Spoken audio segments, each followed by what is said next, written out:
আপনি চাইছেন আপনার বরকে মনের মতো ভাবে বশীকরণ করে রাখতে। বর যেন অন্যদিকে আকর্ষণ না হয়। বর যেন পরস্ত্রীতে আসক্ত না হয়। আপনি ছাড়া ওর জীবনে অন্য কোনো চিন্তাভাবনা না থাকে। আর আপনাকেও যেন কোনো সন্দেহ না করে। আপনাকেও যেন স্বাধীন চেতা হিসাবে ছাড়ে সব জায়গাতে যেতে পারেন।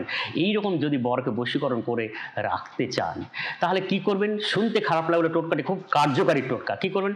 বরের যে বস্ত্র, গুপ্ত বস্ত্র যেটা রাঙিয়ে বলা হয়, সেটিকে যখন আপনি কেচে রোদ্রে শুকিয়ে যাচ্ছেন, শুকানোর পর আপনি যখন ঘরে ভাঁজ করে রেখে দিবেন, ওই ভাঁজ করে রাখার আগে ওই জাঙ্গিয়াটি আপনার বাঁ পায়ের বৃদ্ধাঙ্গুল যেটা মোটা আঙুল, যে আঙুলটি, সেই বৃদ্ধাঙ্গুলটিকে ভালো করে ওই জাঙ্গিয়াটা দিয়ে আঙুলটিকে মুছুন, পরিষ্কার করুন নোংরাটাকে।